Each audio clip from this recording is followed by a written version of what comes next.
Our mayor, thank you so much. That was so lovely. I really appreciate it. He's a busy man and he came here to be with us today. I am so honored to be here in solidarity with all of you. You are indeed my brothers and sisters. I have to give a shout out though to my SAG-AFTRA partners.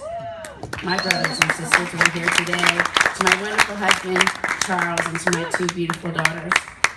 I want to also start by thanking the Jewish Labor Committee Western Region for this tremendous honor, and it really is a tremendous honor to receive this recognition along with 2 of my fellow honorees, Ron Herrera and David Campbell. Yeah. Men who are making a difference. It's so heartwarming to look out into this room or this tent and see so many labor leaders. Labor leaders who are making a difference, particularly at a time when unionism is being attacked in this country. You are the strong.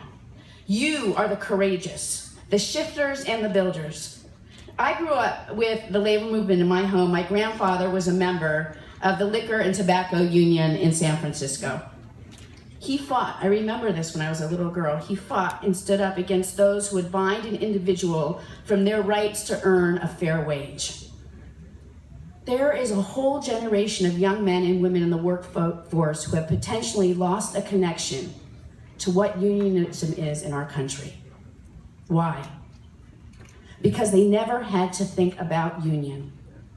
They live with so many of the rights unions have helped them to gain. We have been so busy fighting the fight, doing the work, never imagining that we would have to evolve and make ourselves relevant to youth. To me and to you, it is clear. Unions mean protections of a middle-class life, a working life, a livable wage, health care, retirement benefits, job security, safety, and dignity. Our politics are more polarized now than they have ever been in generations. One reason is because our union density in this country has been shrinking.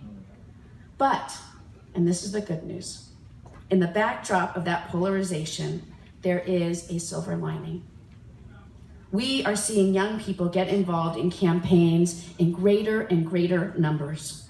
We just saw Bernie Sanders turn income inequality into a rallying cry for the millennial generation. Whether he was your candidate or not, that was what he did. And to be sure, the labor movement has been having a conversation about inequality for decades, but it has never been more vital than it is now. We are losing the middle class due to our youth not having a relationship of relevance to unionism. And it is up to us to draft a new generation into the fight for a living wage, to let them know they are not alone and that their voices mean something. We, all of us here, we stand on the shoulders of giants in the labor movement. Women like Dolores Huerta, right? Maria Elena Perez. Men like Richard Trump and Art Pulaski, and it is time we bring our young people up so they can stand on our shoulders. But we cannot expect to do that by just telling them what the labor movement means. We cannot push, we cannot lecture. In order to create, we must help them imagine. We must help them have vision. We have to listen. We have to go to their workplaces, hear their concerns, communicate with them where they have their conversations. Digital and social media has brushed aside the old paradigm that so many of us, me included, grew up with, and has opened up a new and exciting organizing opportunity. We need to seize those opportunities. We must look at where we are and where we want to be, not just where we've been. And if we can start to embrace what is actually truly happening with young people in our society, we're going to have a better chance of building stronger unions across the country.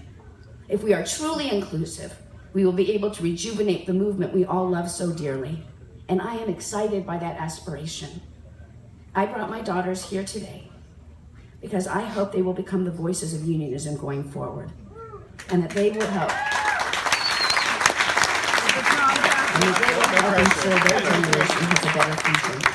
So please, everybody, let us start to build a better future by reaching out to everyone we know.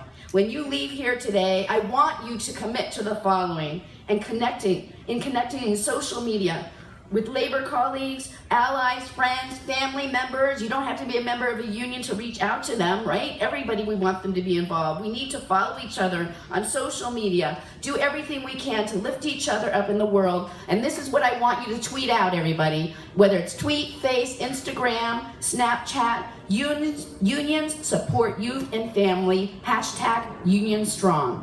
Everybody do that, okay? That is what the JLC does every day, lifts us up. And that is why it is one of my greatest honors to receive this award. My friends, I know we all love this movement. Let's pass on our passion for the noble cause in solidarity.